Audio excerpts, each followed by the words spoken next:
Sequência do nosso programa de hoje, agora nós vamos para o ADV Jus em entrevista.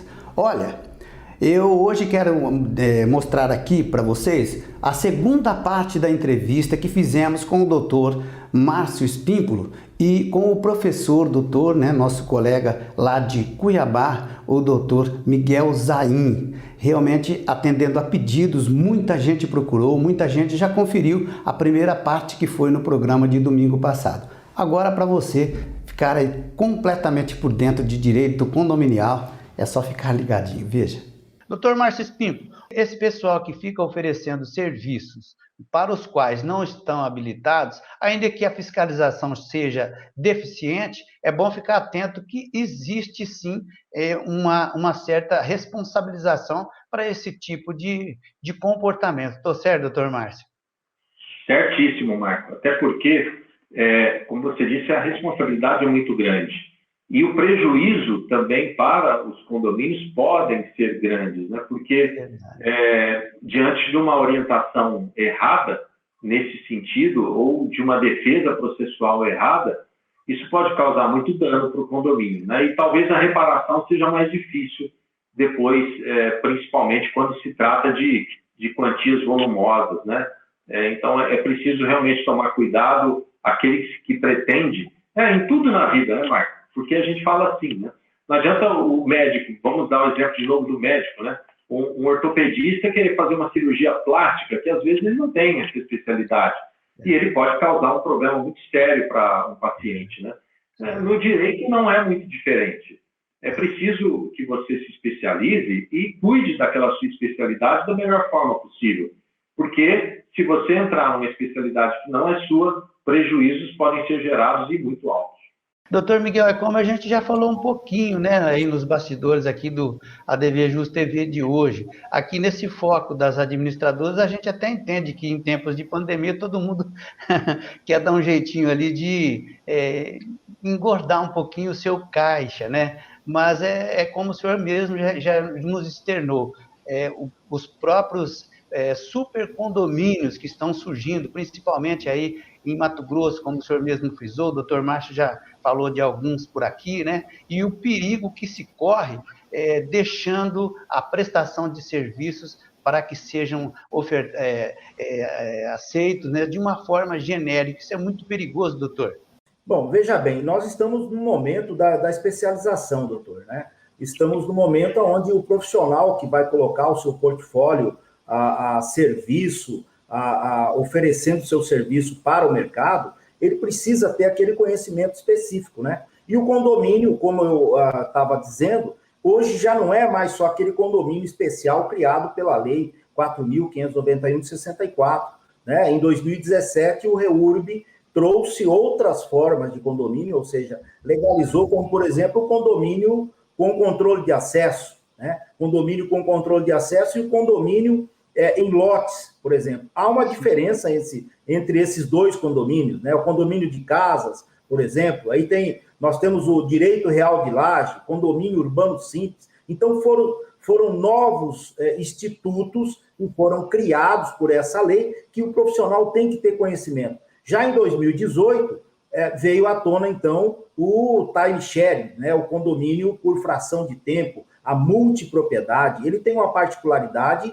muito peculiar a esse tipo de negócio, né? E aí, por diante, vem os super condomínios, né? Os grandes empreendimentos, né? Com malls, com shoppings, hotéis, salas comerciais, enfim.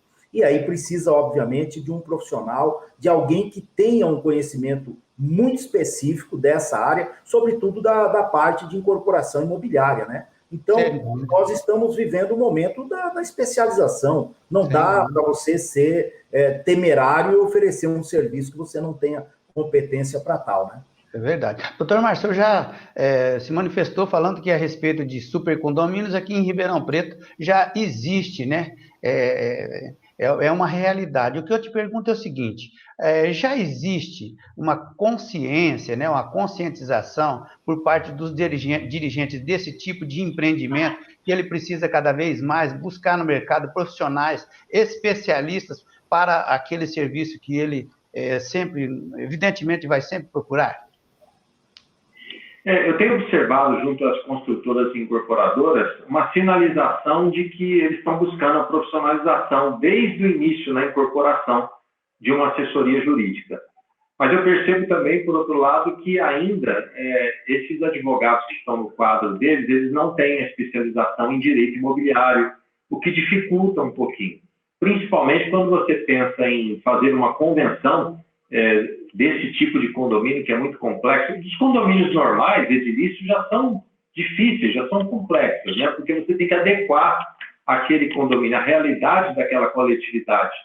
Mas esses condomínios onde você tem um condomínio misto, com lojas, hotel, residencial, fica um pouco mais complicado ainda se você não tem alguém especializado nisso, né? Mas eu percebo, sim, Marco, um início de vontade, pelo menos da parte deles, de buscar essa profissionalização também dentro dos limites da sua empresa. Verdade.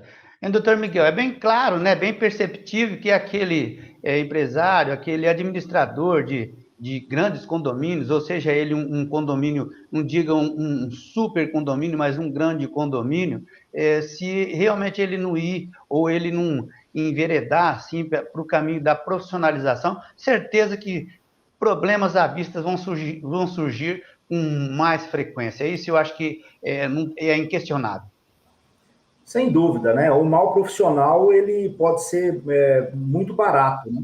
Mas os reflexos vêm posteriormente, né? Você manejar por exemplo, uma incorporação imobiliária, uma instituição de um condomínio de forma errônea, né? Por exemplo, nós havíamos falado no início aqui no nosso bate-papo a questão de individualização, por exemplo, das unidades, né?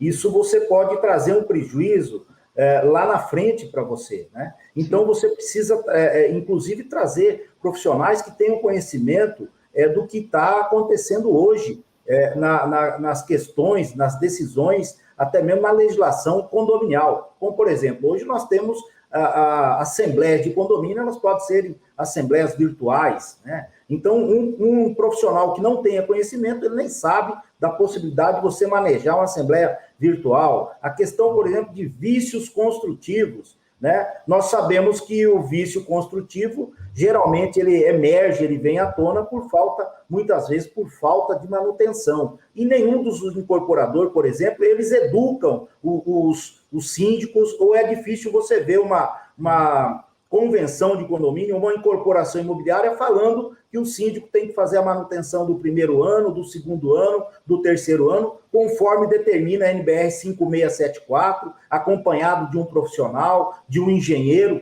você entendeu? A indústria automobilística, ela está aí para nos ensinar. Quando você vai comprar um carro, por mais barato que seja, o vendedor te entrega um manual e fala, olha, você tem que fazer a troca do óleo de 10 mil, de 20 mil, de 30 mil. Por que a indústria automobilística faz isso? Porque ela não quer que você volte amanhã depois reclamar por vícios construtivos. Então, o que ela faz? Ela educa o consumidor para que ele dê manutenção, sobretudo naquele produto, para que você não volte lá. Então, eu penso que a construção civil precisa fazer isso aí. Agora, quem que vai fazer essa segurança jurídica para os construtores? Os advogados especialistas que conhecem dessa área, obviamente. Sem dúvida. Doutor Márcio, doutor Miguel, nós estamos chegando aqui no finalzinho do nosso ADV Jus TV de hoje. Eu quero colocar aqui uma questão que nos chegou aqui por internet, a mesma para os meus dois convidados, por favor, né? É verdade ou é mito que a profissionalização da administração condominial de uma forma geral fica mais cara? Doutor Márcio Espíndola. Não, assim, a questão de preço, né, é muito diferente de valor e é muito diferente de custo-benefício. Eu entendo sempre, e é assim que a gente cuida na nossa pós-graduação, que tem aí a presença do ilustre professor Miguel Zain, onde ele tem uma participação muito boa numa aula. Eu costumo dizer que a administração de um condomínio é como a administração de uma empresa. Uma empresa que você quer que tenha uma boa administração, você tem que ter um bom gestor. Não basta ser alguém que queira ser gestor, precisa realmente ser um gestor, precisa ser um especialista em gestão. E é óbvio que muitas vezes o gestor, profissional, ele tem um salário um pouco maior. Mas o custo-benefício que ele traz, o benefício que ele traz, aliás, para o condomínio é muito grande. Por quê? Ele vai economizar para o condomínio em muitas áreas, vai deixar de gastar a curto, médio e longo prazo, e isso faz muita diferença no caixa no final do ano. Então, se você coloca um gestor não profissional e ele não sabe o que faz, ele desperdiça, e o desperdício é muito alto no condomínio, se você não tiver um bom plano diretor e orçamento adequado no condomínio, você gasta muito mais do que se você tem um gestor profissional. Então, é preciso fazer uma avaliação macro nesse campo do gestor profissional, porque se você fizer simplesmente por preço, por salário, aí realmente não funciona assim. É por isso que condomínio nós temos aí, um condomínio de 100 unidades, nós temos 100 donos da empresa.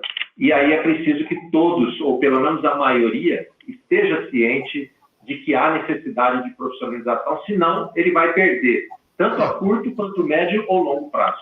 Tá certo. Professor, nós temos um minutinho, que acho que cabe aquela máxima, né? O barato pode ficar caro. Sem dúvida, sem dúvida.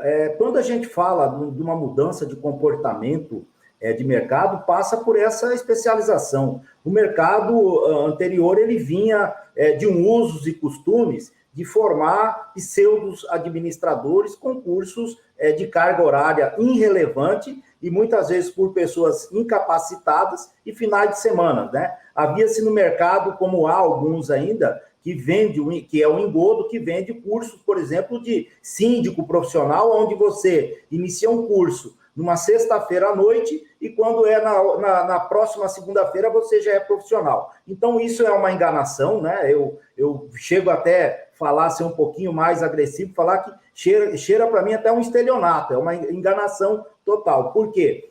Quem quer a qualificação, quem quer se apresentar com conhecimento para o mercado, tem que ter um investimento. E isso, o investimento não é um custo, é um investimento. Você vai ter um diploma de quem? De uma boa instituição amanhã depois, você vai ter um diploma com uma carga horária relevante, de bons mestres que tenham conhecimento. Então, isso vai fazer um diferencial para o profissional que quer vender o seu serviço amanhã depois, sem dúvida, e o mercado reconhece esses tipos de profissionais. Tá certo. Eu falei hoje aqui no ADV Jus TV com o meu colega especialista em direito condominial, ele é meu parceiro de ADV especial aqui de Ribeirão Preto, o Dr. Márcio Espínculo. E também com o não menos ilustre, professor advogado, Dr. Miguel Zain, ele é mato-grossense, que nos deu a honra dos seus conhecimentos aqui no ADV Jus TV de hoje. Muito obrigado a vocês dois. Legal, reitero agradecimentos, Dr. Márcio, Dr. Miguel Zain. Muito obrigado.